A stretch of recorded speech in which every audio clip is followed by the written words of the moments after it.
সবাইকে স্বাগত। আমি একটা স্বরচিত কবিতা বলছি। কবিতার নাম নারী সমাজের উন্নতি। আমরা যখন নারীরা সব ভীষণভাবে ছিলাম দারুণ হতাশায়, তখনই হঠাৎ এগিয়ে এলেন বন্ধন আইটিসি সংস্থার সব মহাশয়। নানান প্রশিক্ষণের মাধ্যমে দিলেন আমাদের সম্পদ, নানান লোকের নানান কথা, নানান অভিমত। সম্পদ পেয়ে আমরা সবাই অলসতা কাটিয়ে হলাম পরিশ্রমী। তাই তো আমরা ভীষণভাবে করেছি দারুণ উন্নতি। খিদের জ্বালা ভুলে গিয়ে কেটেছে হতাশা, হয়েছি আমরা সঞ্চয়ী এবং অধিকার সম্পর্কে সচেতনতা। ছিলাম আমরা অবলা নারী, সবলা ছিলাম না, তাই তো আমাদের ছিল না উন্নতি, ছিল না সচেতনতা।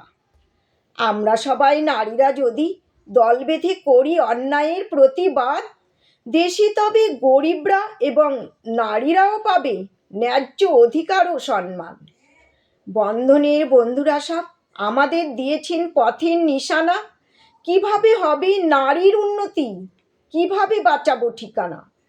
তারাই আমাদের ভবিষ্যৎ এবং ভগবান, তাই তো আমরা বারে বারে তাদেরকে জানাই অজস্র প্রণাম এবং জয়গান।